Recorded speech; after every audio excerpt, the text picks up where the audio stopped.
Buenos días, mi nombre es Fernanda Cárdenas. Hago referencia o mi tema de desarrollo el día de hoy es la evidencia 5, transporte y seguros. Esta evidencia tiene como finalidad explicar el desarrollo y los documentos que se deben de llevar a cabo al momento de transportar o de exportar internacionalmente un producto, en la cual nos vamos a guiar. Y lo primero es, ¿qué es un contrato de transporte internacional?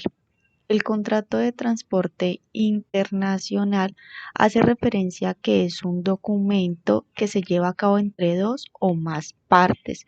Puede ser una persona jurídica o una persona natural. Esto para dar cumplimiento a un acuerdo asociado al transportar un producto de un país a otro para ponerla a disposición del destinatario en el lugar indicado y en las condiciones que se pactaron inicialmente. Los factores que se deben de tener en cuenta al negociar un flete, a la hora de negociar un flete radica en el reconocimiento previo de las tarifas referenciales para el mercado internacional, de tal manera que éste, a la hora de establecer contacto con la agencia de transporte, quien contrate el servicio tenga algún parámetro de comparación. ¿Correcto? ¿Cuál es el proceso que se debe realizar para llevar a cabo un contrato de compra-venta? Primero, queremos explicar o quiero explicar el contrato de compra-venta. Es aquel en el que una parte vende una cosa y la otra la compra. Según el artículo 1849 del Código Civil colombiano indica, la compraventa es un contrato en que una de las partes se obliga a dar una cosa y la otra a pagarla en dinero. Aquella se dice vender y esta comprar. El dinero que el comprador da por la cosa vendida se le da como nombre a precio. Los procesos que se deben de realizar, primero es verificar el perfeccionamiento del contrato de compra-venta. Nos indica que la venta se perfecciona en el momento en que las partes conviene lo que se compra y lo que se paga según el artículo 1857 del Código Civil en su primer inciso. Lo que dice, la venta se reputa perfecta desde que las partes han convenido en la cosa y el precio. Para cosas de valor representativo se sugiere de tal manera que este contrato sea de manera escrita. Otra de las pautas es la forma del contrato de compraventa. El contrato de compraventa puede ser verbal o escrito, como lo mencionaba anteriormente. En algunos casos, la ley exige que sea escrito y elevado a escritura pública. También está modalidades de la compraventa. El artículo 1863 del Código Civil señala que las ventas se pueden hacer de las siguientes modalidades.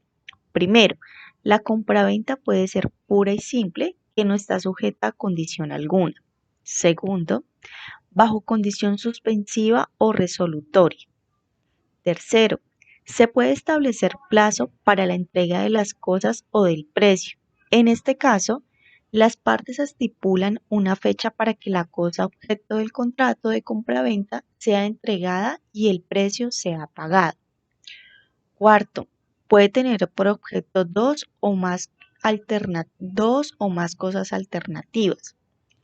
También está el retracto en la compraventa, que es uno de los pasos importantes, ya que en el contrato de compraventa se puede pactar que cualquiera de las partes se retracte del negocio.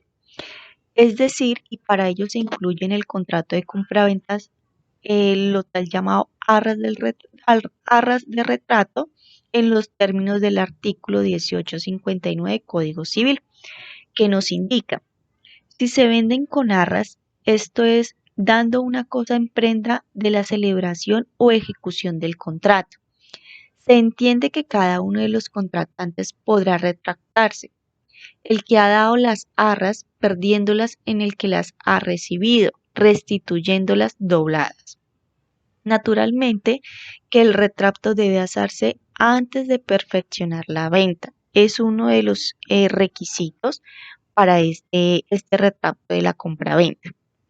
También están las obligaciones del vendedor en el contrato de la compraventa, que nos indica que el vendedor, según el artículo 1880 del Código Civil, son las siguientes: la entrega o tradición de la cosa vendida, el saneamiento de la cosa vendida. Encontramos también obligaciones del comprador en el contrato de compraventa. La obligación principal del comprador está contemplada en el artículo 1928 del Código Civil, que dice lo siguiente: la principal obligación del comprador es la de pagar precio convenido. Encontramos también la resolución de la compraventa, lo cual hace referencia al contrato de compraventa. Se puede resolver por incumplimiento, por nulidad o por decisión consensual de las partes. En caso de la resolución por nulidad, necesariamente debe ser decretada por un juez quien nos da el dictamen. La factura de venta y el contrato de compraventa. La factura se expide en cumplimiento de normas comerciales y fiscales y si bien prueban la existencia de una compraventa o la prestación de un servicio. No son un contrato, sino un título o valor que tiene connotaciones y propósitos diferentes. En este desarrollo queremos hablar que quienes intervienen en el contrato de transporte son el transportador, es quien el llamado ejecuta el contrato, el remitente, quien envía la carga, y el destinatario, quien recibe la carga en el país destino. ¿Qué documentación se debe contemplar en un contrato de transporte internacional? Destacamos las siguientes: la CMR, que es la carta de porte por carretera, conocimiento de embarque, carta de porte aéreo, conocimiento de embarque multimodal, certificado de seguro de transporte, factura comercial internacional, el packing list, que es la lista de contenidos, y el albarán de entrega o nota de entrega.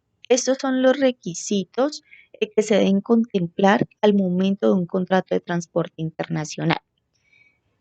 ¿Quiénes intervienen y cuándo se aplican los seguros? En las operaciones de compraventa internacional es frecuente asegurar las mercancías por los daños que puedan sufrir durante el transporte, así como en las operaciones de carga y descarga y estancias en depósito previas o posteriores al transporte. Es por ello que es importante que las condiciones del contrato de un seguro de mercancía varían según el medio de transporte. Destacando el transporte marítimo, son de uso frecuente las cláusulas ICC del Instituto Asegurador de Londres, Instituto Cargo Clauses, reconocidas pues a nivel internacional.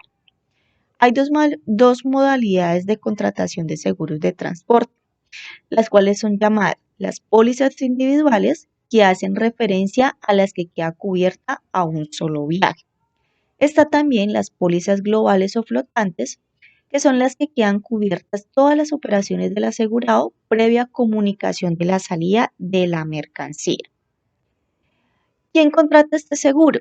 La contratación del seguro dependerá del término Incoterms pactado para la operación comercial. En el caso que se utilice las reglas Incoterms bajo los términos SIP, transporte marítimo, y SIP, transporte polivalente, el exportador, quien es el vendedor, está obligado a conseguir un seguro que beneficie al importador, quien en este caso será el comprador, a pesar de que el riesgo se transmite a este antes de iniciar el transporte. En los demás Incoterms contrata el seguro aquella parte que suma el riesgo de pérdida de la mercancía durante el transporte. Terminando con este párrafo, hacemos referencia a cada uno de los pasos que son importantes pues, para llevar a cabo este proceso de exportación, de transporte y seguro del proceso. Gracias por su atención y mi nombre es Fernanda Cárdenas.